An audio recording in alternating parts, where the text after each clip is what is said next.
So I was discussing with two students during the break, and I report. When someone told me that in the textbook there are grammars, we don't do anything with the grammar.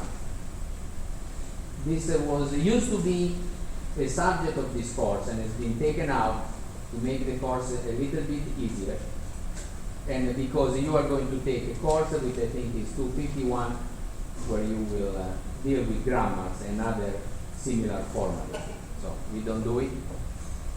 The agreement that I have with you about the content of the course is in the reading.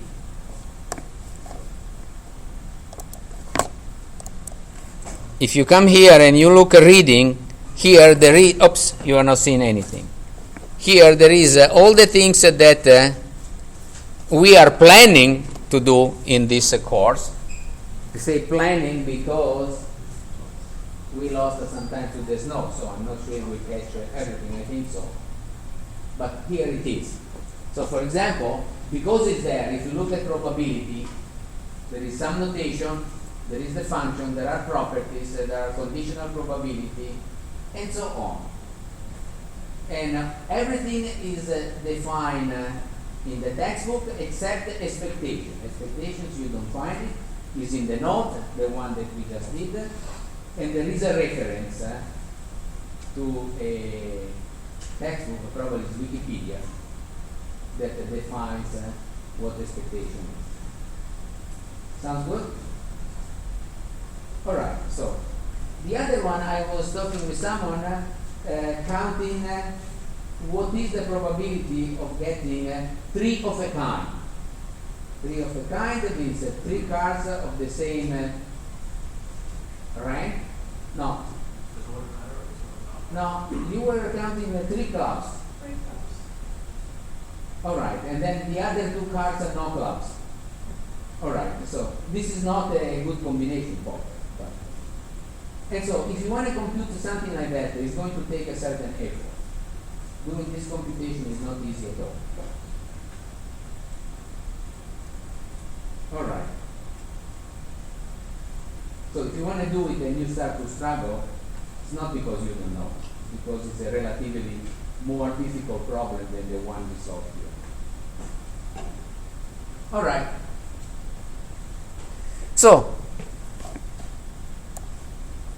let's go back and see how we wasted this hour. Gambling, this is not wasted, right? It's having fun.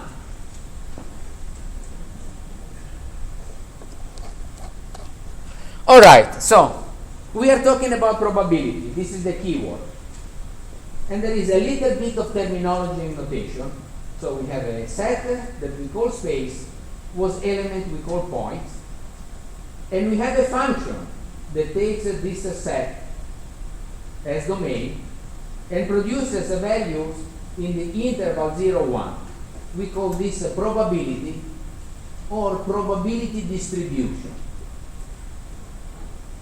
We have a notion of event, and the probability of an event is the probability of all its points added together. We saw a bunch of examples, perhaps of increasing difficulty.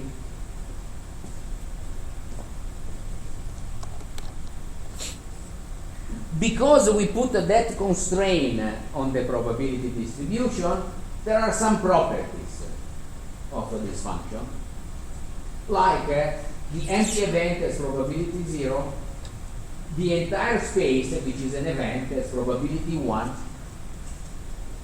For any event, the probability is always between 0 and 1, possibly included.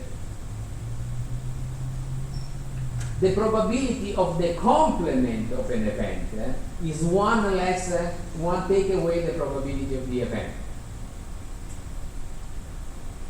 This is easy to understand, right? We can draw a picture. Now we are going to draw more pictures. So, if this is the space, and this one is your event, so here you have the probability of the complement of the event. This is S take away E. So the probability of S take away E plus the probability of E is equal to what? Is the probability of S, which is 1, right? So the probability of S take away E is 1 take away the probability of E. Intuitive. And then we look at the expectation or expected value. On the space, we have two functions now. One is the probability that we had before, and the other one is a value. Anything you want. In the example we did was winning or losing a certain amount of money. In algorithms will be the number of operations that you execute for that particular input, which may be very likely or very unlikely. And so, how do we compute the expectations? We add what? The products of the probability and the value for every point of the space.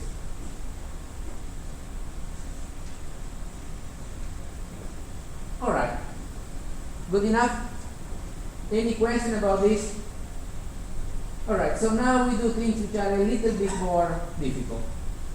And this is the one to understand. So I would suggest that you wait for a second. You follow this one. That if you need to sleep again, that's fine.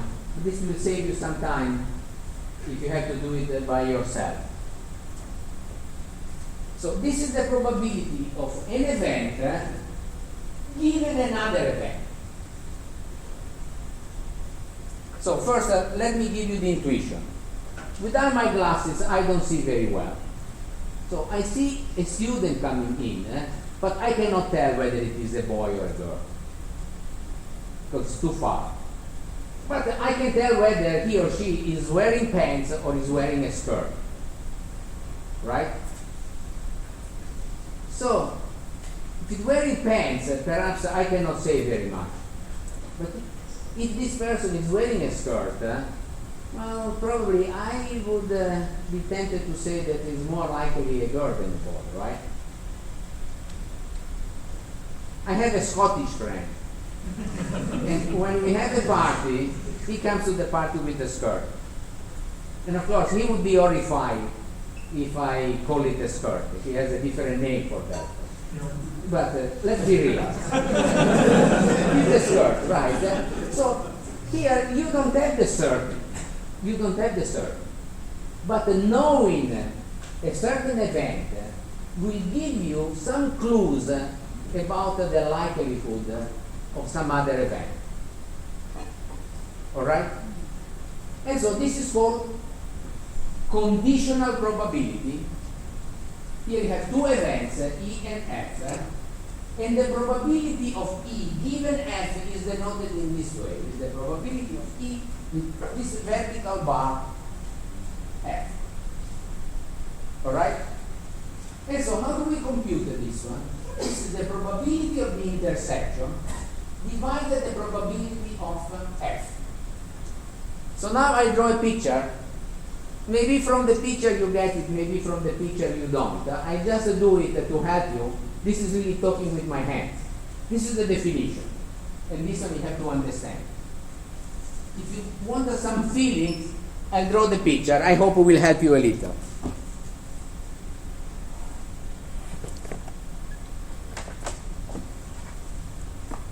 So this is my space. This is the event F. And this is the event E. All right? So the probability of E given F basically is how big is this here with respect to F.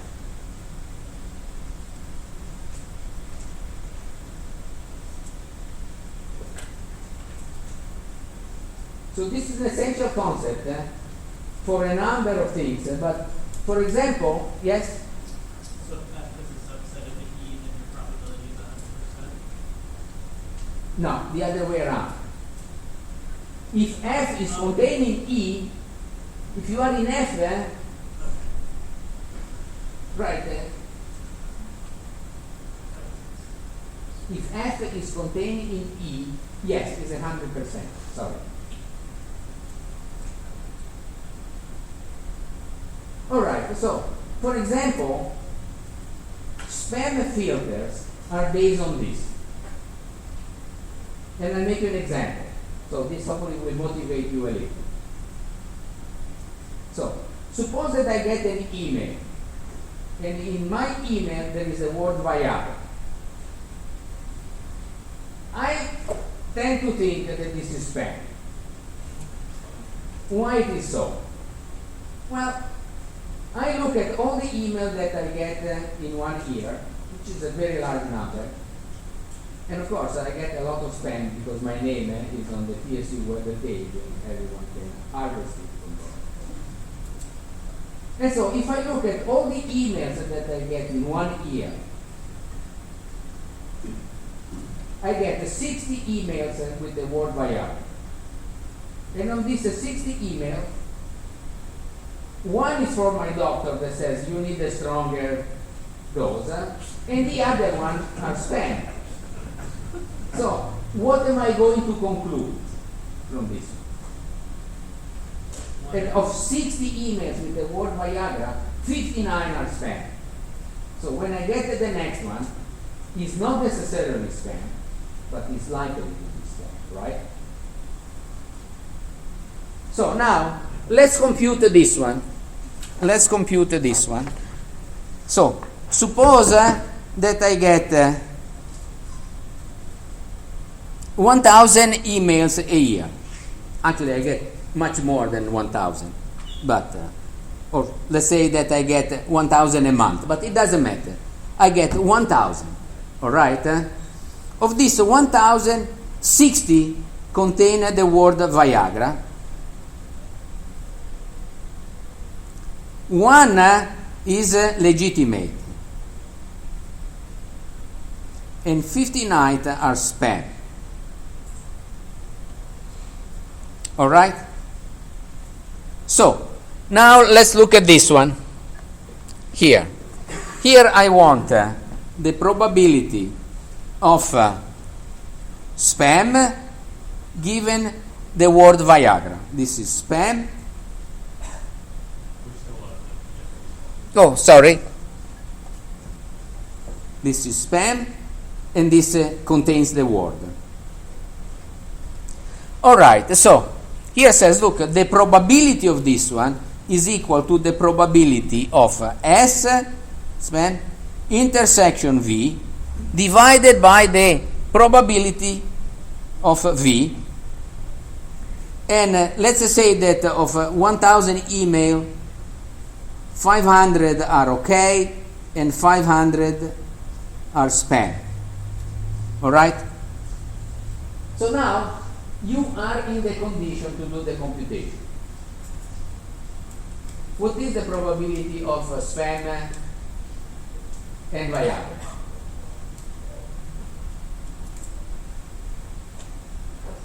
How can you have 500 regular and 300 spam? No, 500. Sorry, my terrible handwriting. This is a 500. All right?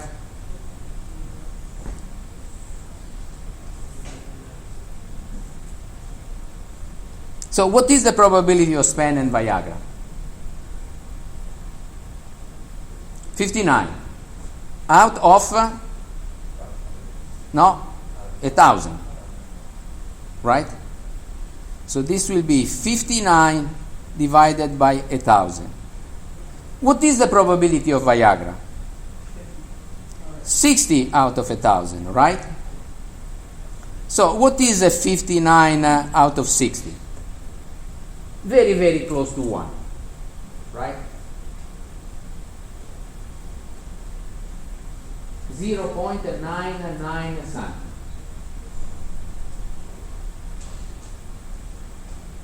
All right, so the spam filter, look at this one, has to be trained. You have to train with samples, and then has a threshold. Says if it is above this one, is spam, and if it is below, I send it to you. Now, what the spam filter does is slightly better than this. Because look at a certain number of words, not only this one, and for example, looks at where the message is coming from. Because people that send spam typically are in countries where they are allowed to do this, because otherwise you can unsubscribe, and if you don't, then you get a fine. So they have to be out of reach of the government. Very often the spam is in HTML rather than text. So you get a point for this, you get point for that, you get point for that. You compute a probability, and if it is above a certain threshold, it goes in the spam folder, otherwise it goes into the inbox folder. Yes? What would the situation be where you actually use those 500s? So like if you want to know. So in this case, I don't think we need it. Well, like when would you? I don't know. Maybe it's another problem.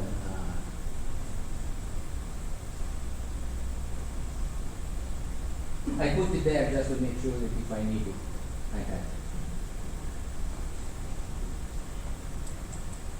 Alright? And so this is conditional probability. It's the probability that an event will occur if you know that some other event will occur. I think here I have another example. So suppose that 80% of the students, you can think about this class, passed the first midterm, and 60 passed both the first and the second midterm. So what is the probability of passing the second midterm?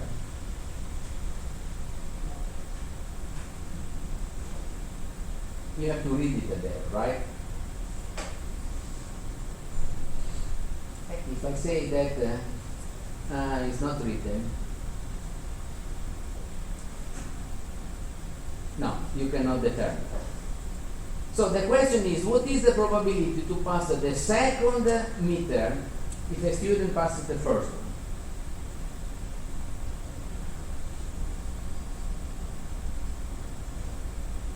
And so this is the conditional probability of passing the second. The event is represented by S, knowing that the student passed the first. And so it's the intersection over the one that passed the first. Yes? What's the probability of the What is the probability that you flip that? So it says, what is the probability to pass the first midterm if the student has passed the second? I don't think we know it with that information. So let's try to draw a picture and see whether we can answer that or not. But I don't think you can. So here is your space. Let me do it with this box. All right, this is the space. 100 students. Yes? 100 students. Now I pick 80 here. Here there are 80 students that passed the first midterm. So this is F. So 20 students are out. Now I know that 60 pass the first and the second. All the 60 could be contained here,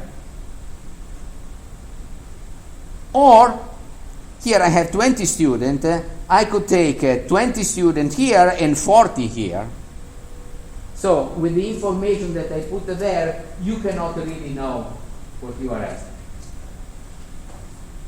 There are different options.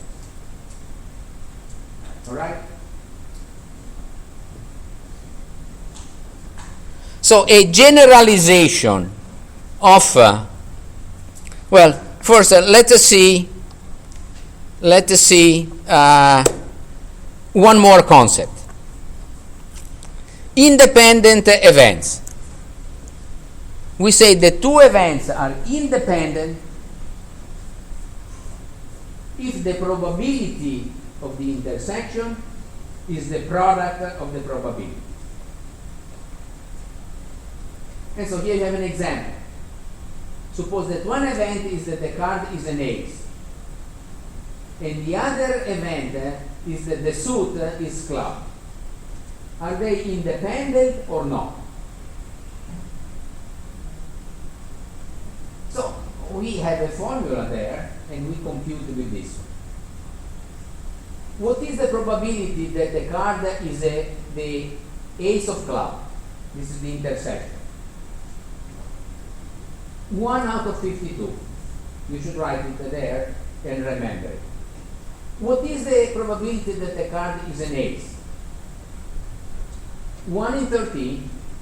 What is the probability that the card is the suit is club? And so now you do 1 in 13 times 1 in 4, and this is equal to what?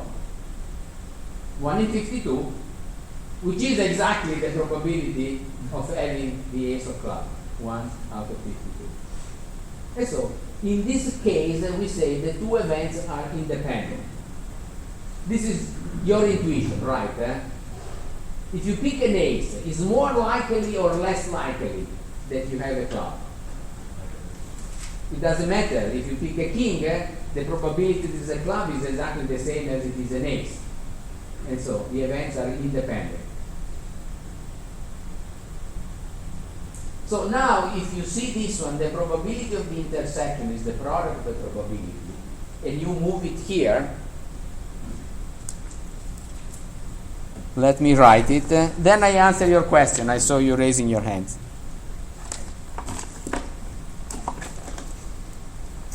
Lost my pen. Here it is. So the conditional probability. Yes, thank you. The conditional probability of E given F is the probability of the intersection divided the probability of F. Yeah? This is the definition.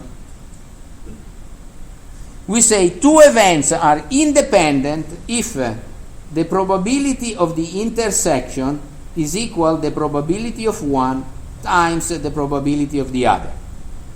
Again, this is a definition. Now, here we have this and this, they are the same, right? So, the probability of E given F when the events are independent is the probability of E times the probability of F divided the probability of F, right? And so, these two cross, and this becomes the probability of E. So if E and F are independent, knowing that F happened doesn't help you at all knowing whether E will happen, if they are independent.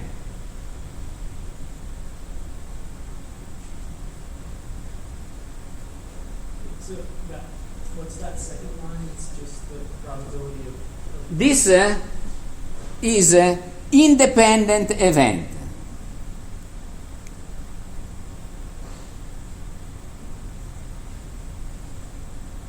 You have this one when the events are independent. Some events are independent. We saw having ace and having club. They are independent. And some not necessarily are independent. And the third line is The third line, I get the third line by noticing that this and this are the same. So I substitute, and this is the conditional probability of E given F when E and F are independent is just the probability of E. Because they are independent, knowing F doesn't help you, doesn't increase or decrease the probability of E.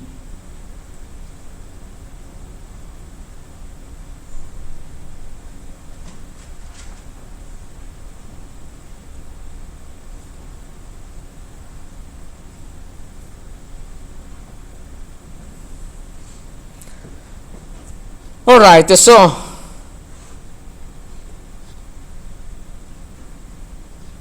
we get to the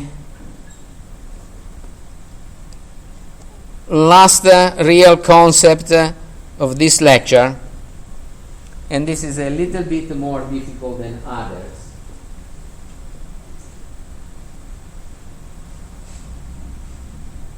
So again, let me draw a picture, hoping that will help a little bit understanding.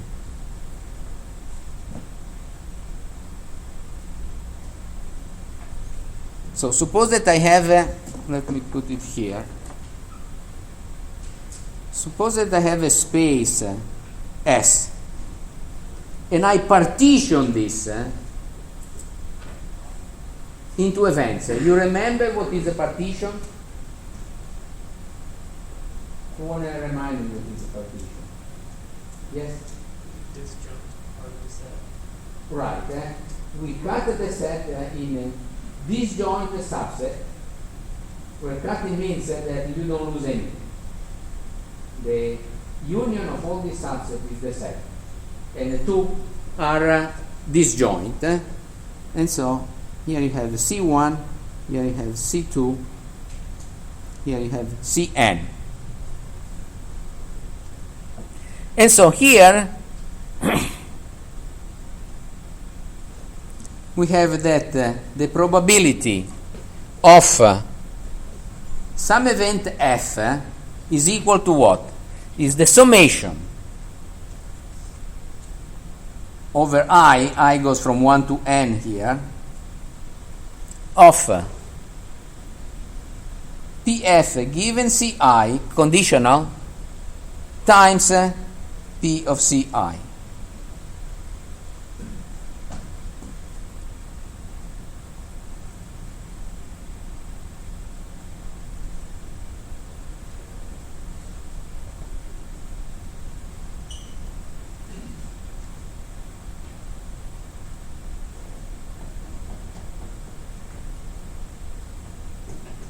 And so this basically, if you put, if my S is this one, this is S, says that, sorry, this is F, says that the probability of F is the part of the probability that is in Ci plus the probability that is, sorry, in C1 plus the probability in C2 plus the probability given C3 and so on.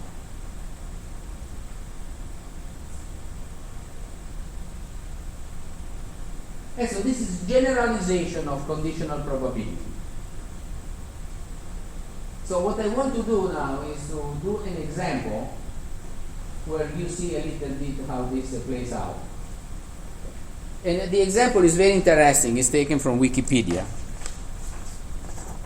And it is something that you may have to deal with.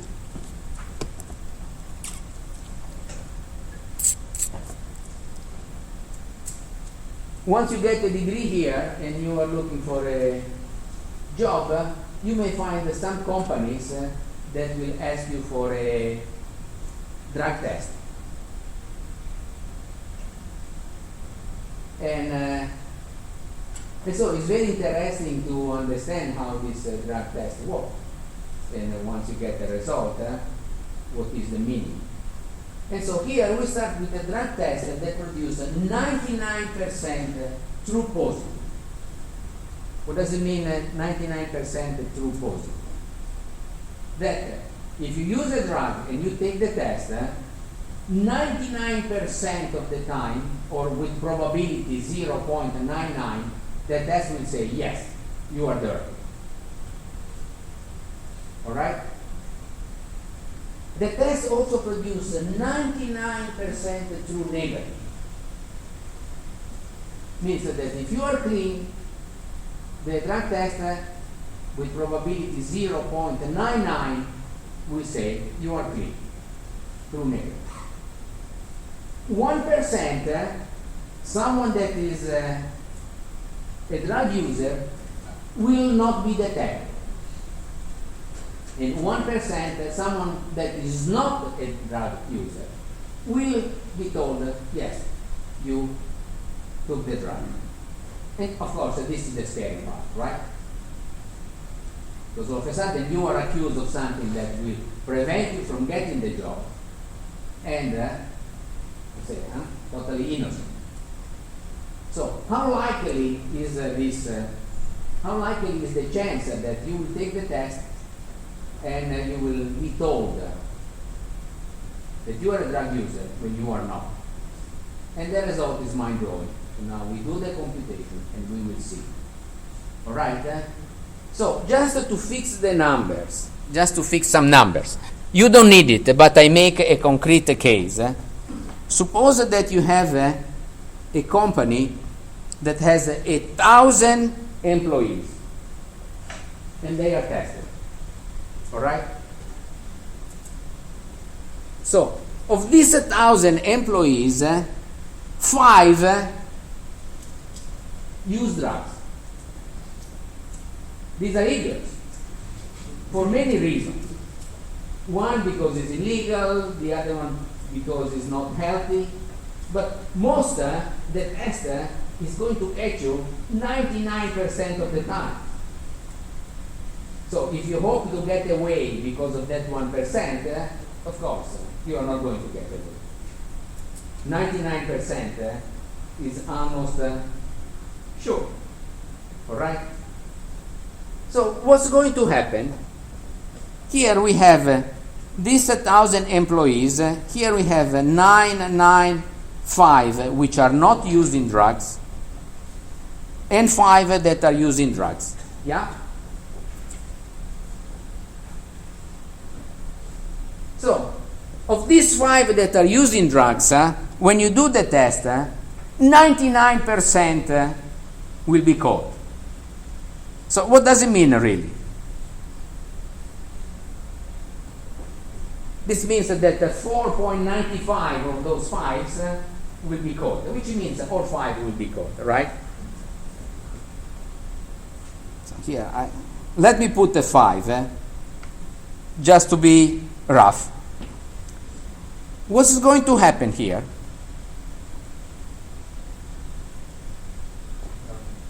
%, will pass the test. So what is 99% basically of 1,000? 990.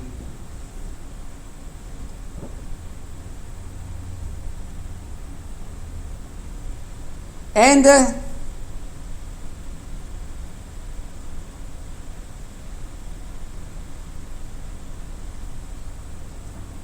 how many are left out? 5. It doesn't look right. Let me think.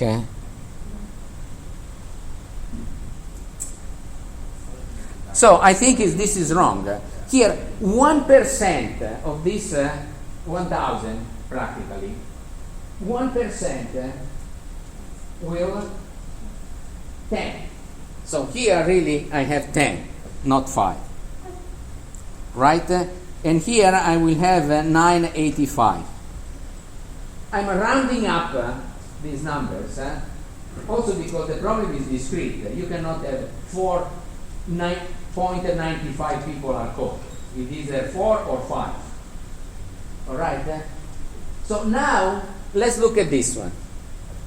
This is true negative. This is false positive. And so, how many people are going to be told that you are using a drug? 15. How many of these are not a drug user? So, you have if you are told that you are using a drug, you have the probability of 67%, 66.66666, that you are falsely accused. So, of the people that are being told that you are using drug, more than not are not the drug users. So a test that has this 99% precision is not really good. Not good at all.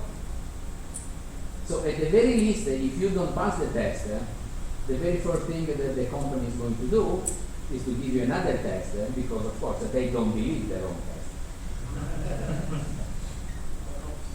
For this reason. All right?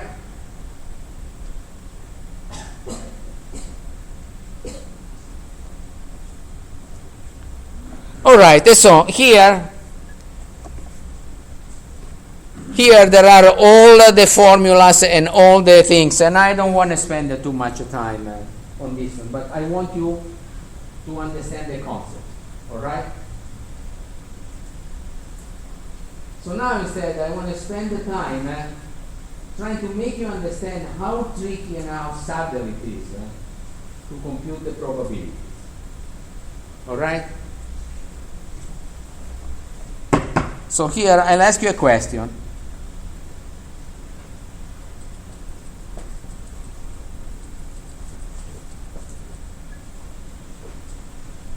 Let's suppose that when children are born, the chance of being a female or male is 50%. All right? This is not true in practice, but it's very close to 50%. Let's also make the assumption that if a woman has a child, the gender of this child doesn't really depend on the gender of the children that she had before. This also may not be completely true, but we are simplifying a little. All right? So, if I tell you a woman had 2 children and the first one was a boy, what is the probability that the second is a boy? 50%. Now suppose that I ask you, a woman has 2 children, one is a boy. What is the probability that the other one is a boy?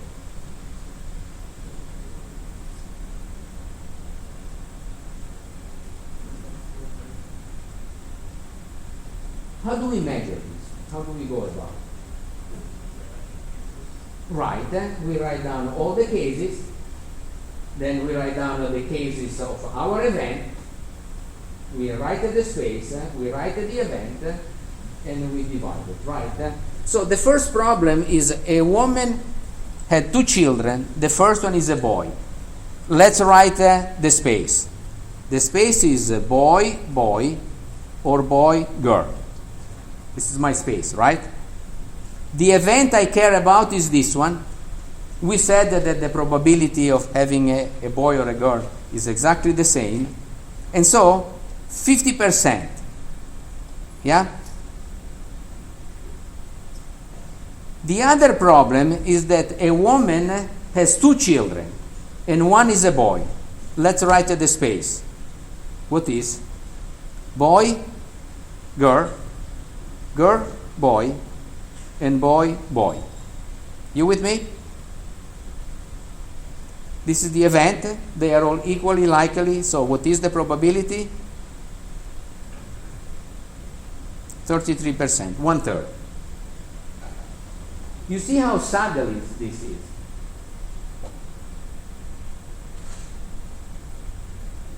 It's just in the phrase. If you know that the first is a boy, you have 50% of chance that the second is a boy. But if you know that one is a boy, you only have 1/3 probability that the second is a boy. This doesn't work very well with intuition. Yes? I think it makes more sense if you like put in the GG and then cross it out because it's not part of your space. Yes, we could do it. We could say, look, here, and I cross out, and here, what do I cross out? Girl, girl, and girl, boy. All right? That is not part of the problem, so we leave it out.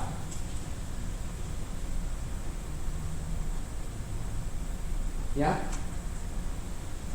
So very subtle. When you read a question, you have to make sure that you understand what the question is asking. And then the way to do it is that you have to write the space, you have to write the event, and measure them. So there is an interesting puzzle here, which goes under the name of Bertrand paradox. So I'll explain it to you in this way.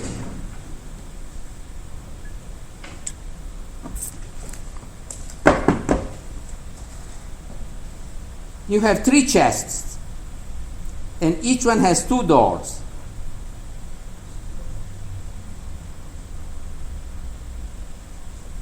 And let me make sure.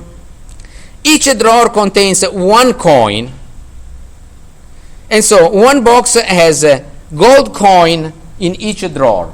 So one is a gold. The other one has a silver and silver. And the third one, in one there is gold, and in the other one there is silver. So I write it in this way, but I don't know if it is really in the one on top or the one in the bottom. I just know that it's 1 and 1. All right? So now you go there and you find gold in 1 coin. And you open a drawer, whichever you want, and you find gold. What is the probability that there is gold in the other?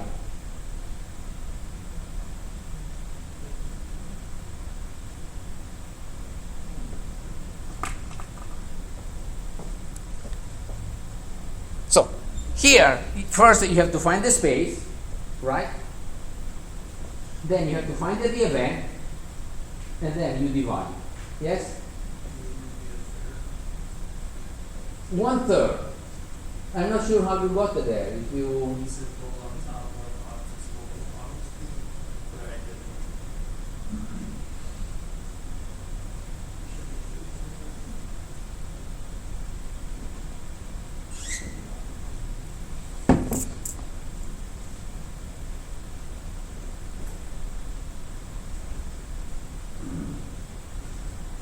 So you can do this with bias theorem, and this sometimes is used as a bias theorem. But actually, I would prefer if instead of using bias theorem, you just reason about this.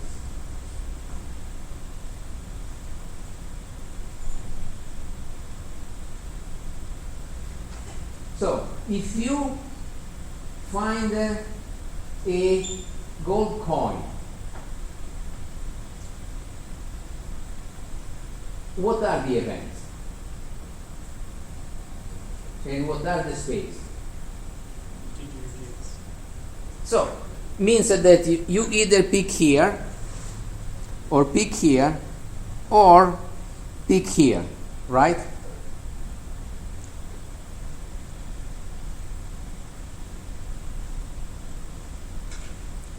If you pick here, what is the probability?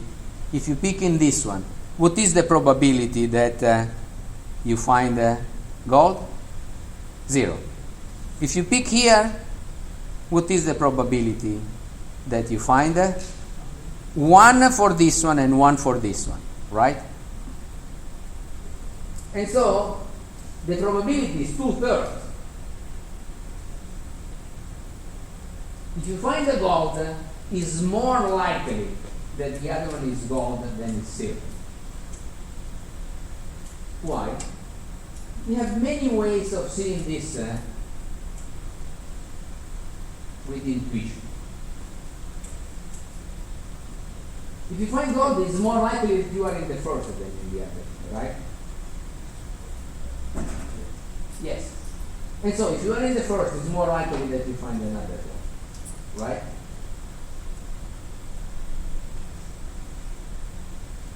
Again, this is not intuitive. So what is the bottom line? Reasoning about this is quite difficult.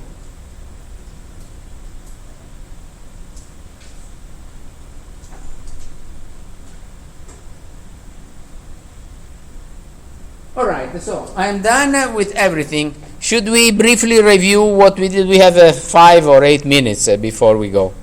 Should we review what we did in the second half? All right.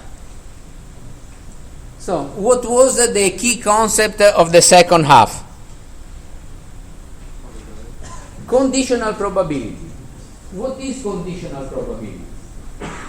The probability of an event given another event. All right? We saw a bunch of examples. What were these examples? You don't know the gender of the person, but you know the person is wearing a skirt. Somehow increase the likelihood that is a female rather than a male. All right? Or what is the probability that a message is a spam if contains some words? All right, so how is this defined? We denote it in this way, probability of E bar F, and this is the probability of the intersection of E and F divided by the probability of F. So one way to understand this one is how big is E inside F? If E is very big inside F, then the probability is higher. If E is very small, or even if E is not at all in F, then the probability goes down to 0. We saw some examples like this one. So basically, here we want to know how big is 60 inside 80. And how big is 75% of 8, right?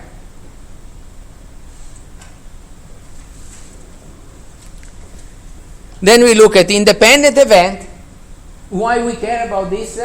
Because if events are independent, how big is one inside the other? It doesn't matter. It's as big as it is in the space, regardless of the second event. And finally, we look at the bias theorem. Bias theorem is a generalization of this one. And we didn't insist too much on the formula, but we look at an example. And we had the example.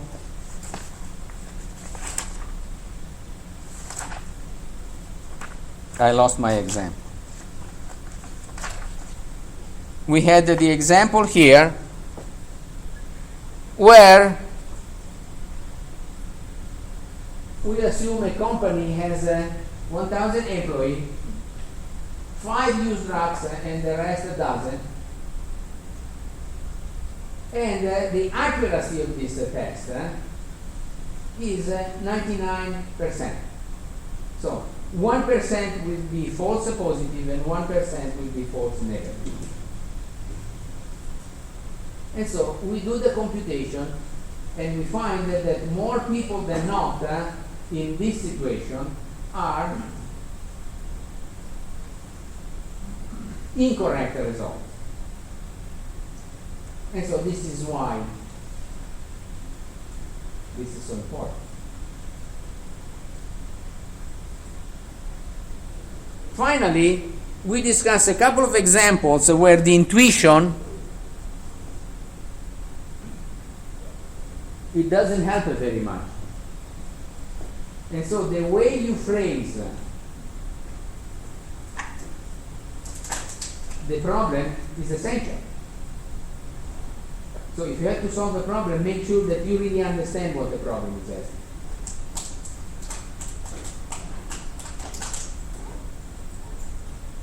Anything more about this? All right. So I think we are catching up. In particular, we are done with probability. This means that we will have homework 6 on next Monday. All right, I'll write it there. But basically, we cover all the material that we wanted. All right. Goodbye.